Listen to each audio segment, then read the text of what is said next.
Hello students, welcome to lecture 3 on molecular basis of inheritance. In today's lecture, we are going to study DNA replication in prokaryotic cells. DNA is present in both cells, prokaryotic as well as eukaryotic cells. As compared to eukaryotes, in prokaryotic cells, the DNA is relatively small.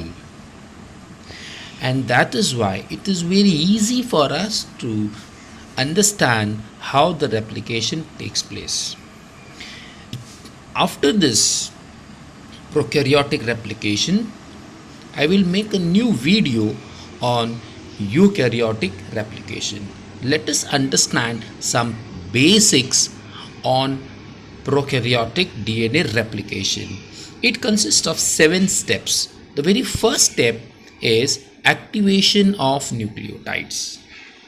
Second, point of origin or initiation.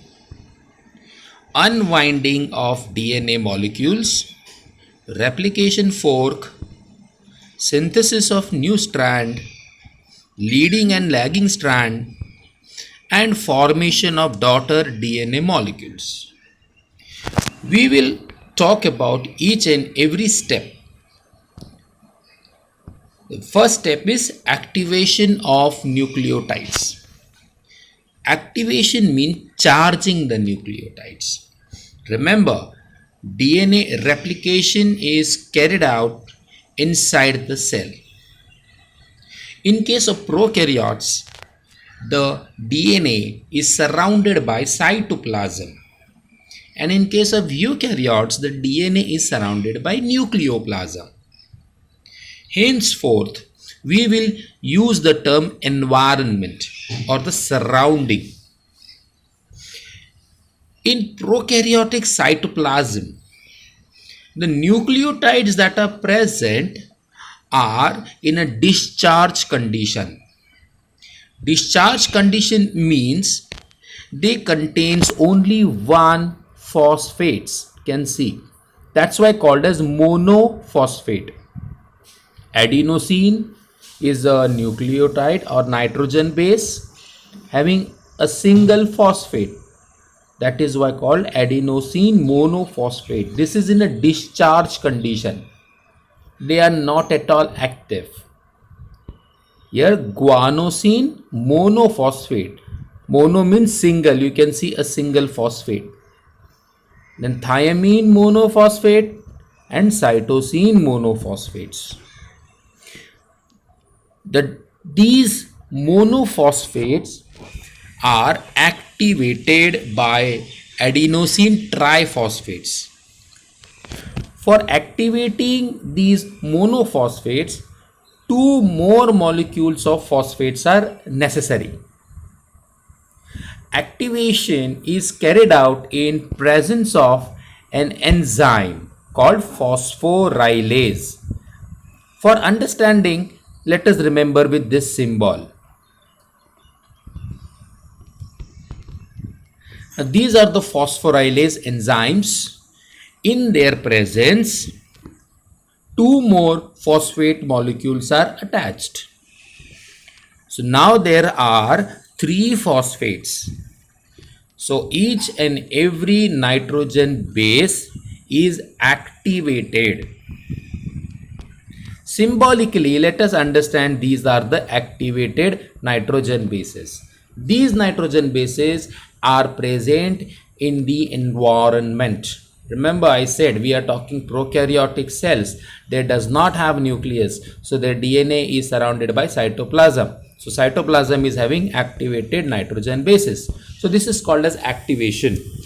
DNA replication is a energy requiring process. It needs lot of energy, and that is why activation is done so that the monophosphates are charged. The next step, the second step is point of origin or initiation point. It is a place on the DNA, or it is a location from where the replication will start. Let us say this is a DNA molecule and you can see a strand which is cut, right? And this cutting of the strand is done by endonuclease, and this location is called as point of origin. To talk at a molecular level, the cutting of the strand is done between sugar and phosphate backbone. Third point, unwinding of DNA molecules. Very logically, if a strand is cut at a specific place, the strand will become loose. The hydrogen bonds between the strands are cut by enzyme helicase. When the strands are cut, there is a tension on the strands. So there is a possibility that the strands might recoil and entangle also. To avoid the recoiling of the strand, that means to release the tension on the strand, single stranded binding protein will make the strands release, or it will release the tension on the strands. So unwinding of DNA molecule, there are two enzymes, DNA helicase for cutting the hydrogen bonds and single stranded binding proteins for relaxing the strands or to release the tension on the strands. Now fourth step is replication fork. So once the hydrogen bonds are broken, the relaxation of the strands are done, the shape of the DNA appears like an Y shape. This shape is called as a replication fork. In replication fork, you can see that there are two strands, that is 3' to 5', and there is another strand in opposite direction 3' to 5'. Both the strands are anti-parallel. These strands are called as parental strands, or also, to be more technical, these strands are also called as the template strands.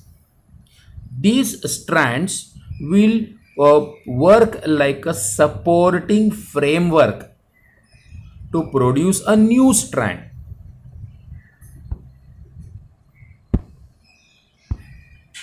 Now, synthesis of a new strand. This is a replication fork. Let us talk very simple, and that is having 3' to 5', 5' to 3'. In this particular region, the hydrogen bonds are present. But in this region, hydrogen bonds are not present because they were cut by DNA helicase enzyme. DNA polymerase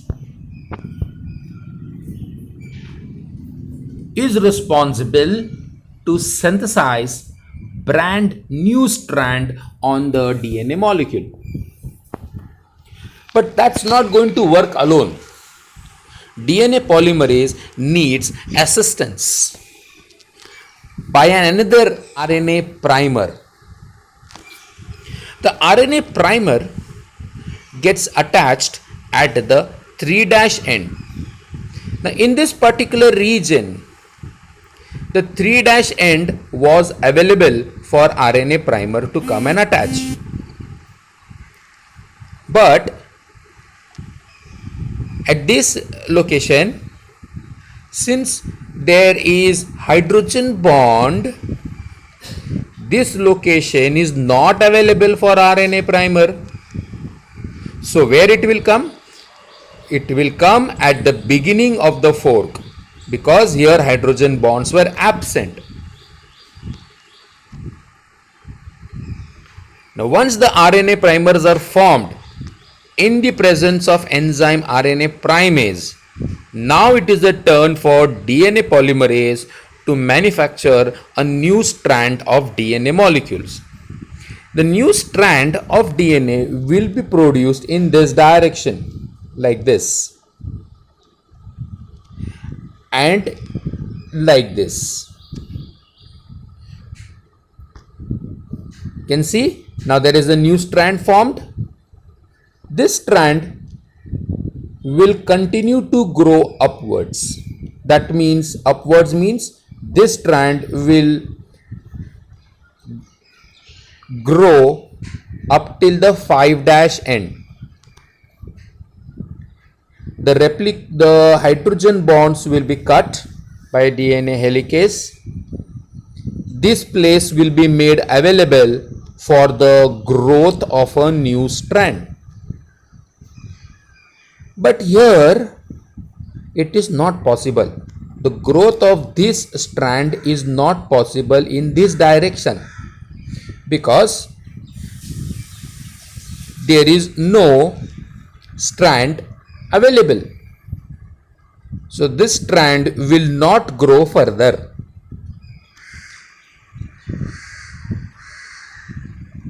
So the new strand that are formed are called as complementary strands.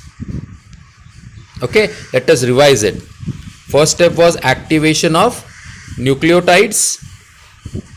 Second step was point of origin. Third was unwinding of strands. Fourth, formation of replication fork. Fifth, synthesis of new strand. The new strands are called complementary strand. DNA helicase will keep on cutting the hydrogen bonds, and therefore on 3'5' old strand, new DNA strand will be produced, and you can see it here. This is the 3'5' old strand, and this is the new strand that is formed. But see here, the new DNA cannot be formed in this direction. And so what happens is there is a formation of fragments.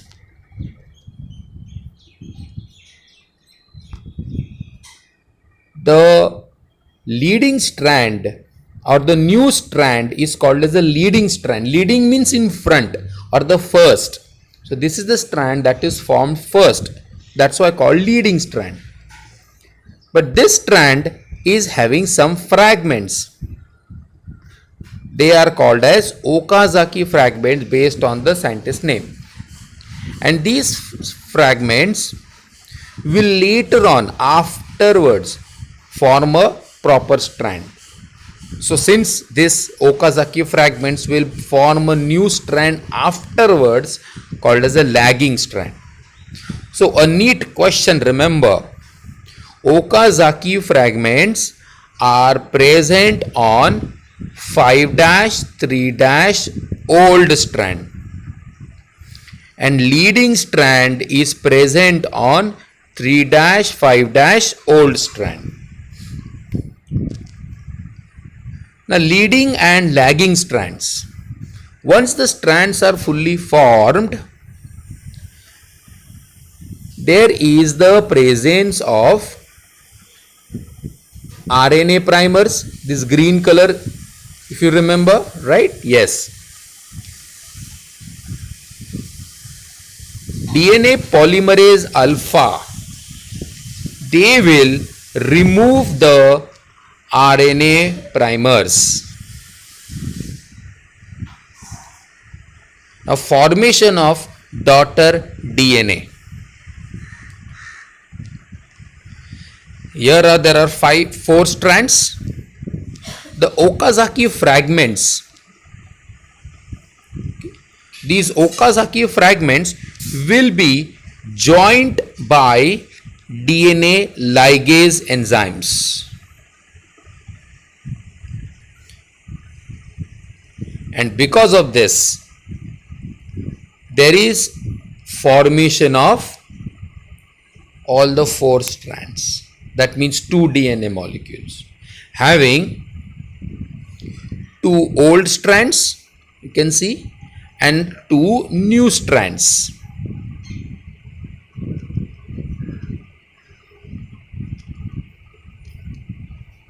So this was a hypothesis that out of 4 strands, 2 are old strands and 2 are new strands.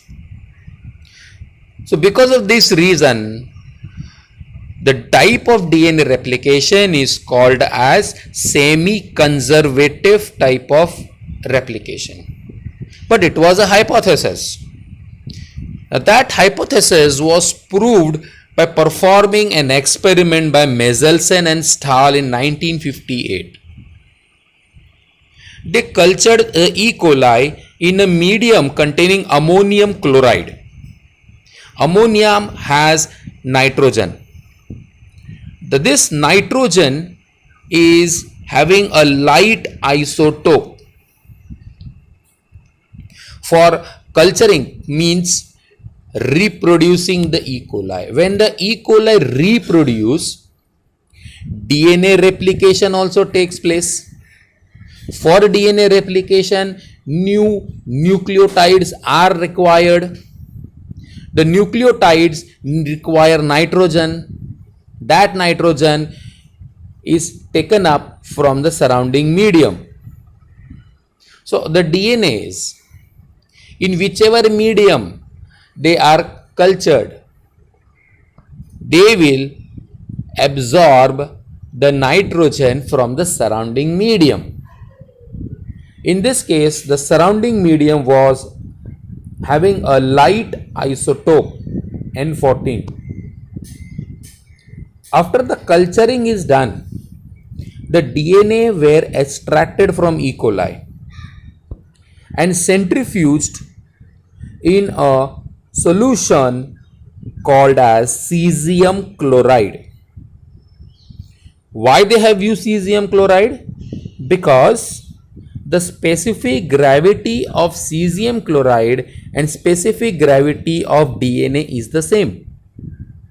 It means the weight of DNA and weight of cesium chloride is the same. That is why they have centrifuged the DNAs in cesium chloride. Centrifugation means spinning the test tubes at a very high speed, like 10,000 RPM per minute, 15,000 RPM per minute. That spinning of the test tubes is called centrifuge. So after the centrifugation, what they see is a DNA band near the surface. Why they have got DNA band near surface? Because both the strands of the DNA were having a light isotope. Okay, that's very logical. In the second step, the E. coli were cultured in a medium containing N15 for several generations. So what will happen here? There will be a colony of E. coli whose DNA are having N15 isotopes. All the DNAs, all the strands are having N15 isotope. Because of N15 is a heavy isotope. The weight of the DNA will increase. The DNA were extracted from E. coli and centrifuged in a cesium chloride. So as expected, the DNA's band was obtained at the bottom of the test tube.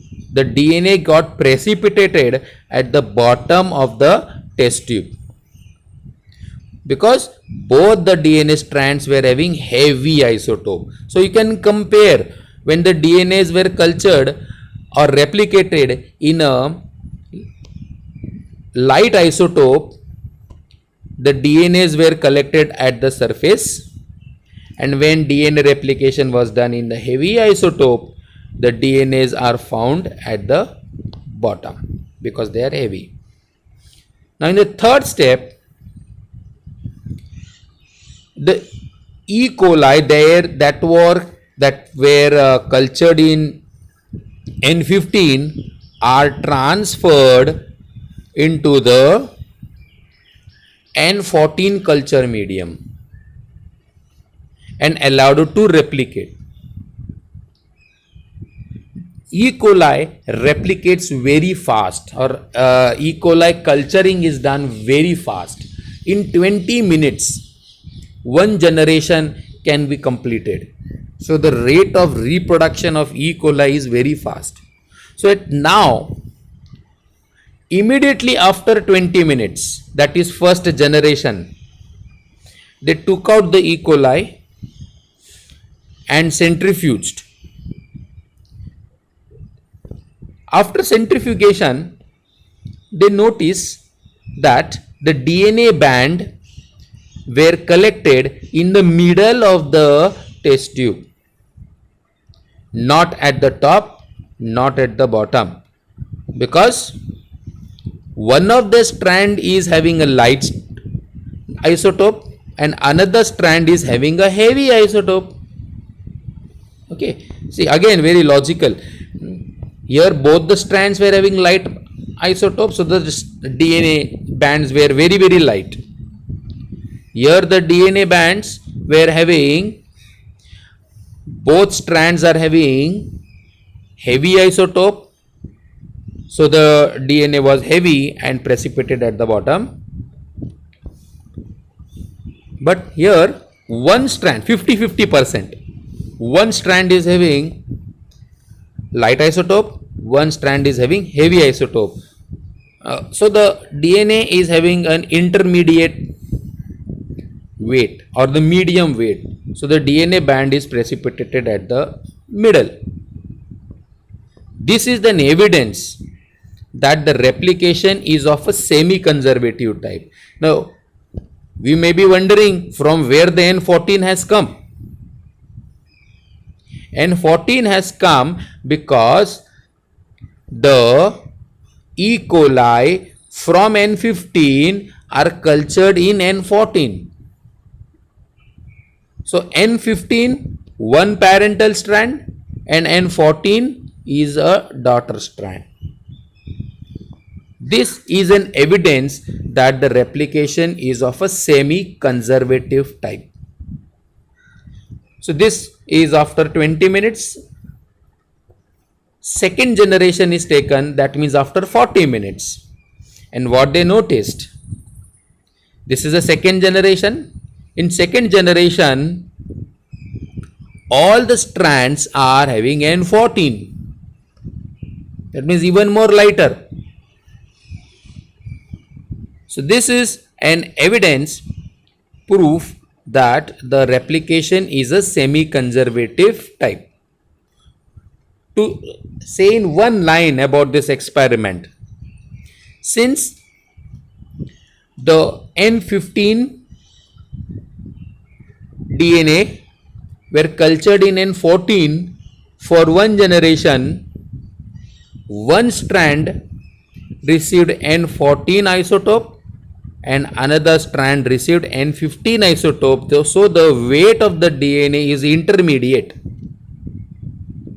This is an evidence that DNA replication is a semi-conservative type. Let us understand it this way. In the first set of experiment, the both strands are having N14 isotope. They were replicated, even more replicated several times, and still both the strands are having N14 light isotope. So the DNAs are lighter in weight and they are at the surface. In the second set of experiment, the DNA were replicated for several generations in N15 isotope medium. So both the strands are having heavy isotopes, and therefore the DNA was precipitated at the bottom. In the third experiment, N15 DNA was cultured in N14 medium. That's why the one strand is N15 isotope and the another strand, the yellow color strand, is N14 isotope. So this is a hybrid strand or an intermediate strand, and therefore the band is in the middle. Since the replication is done several generations, second generation and third generation, every time the new generation came up, they had the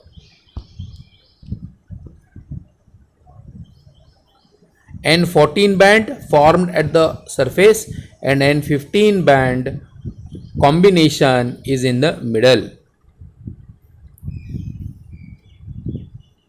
So this proves that DNA replication is of a semi-conservative type. Thank you.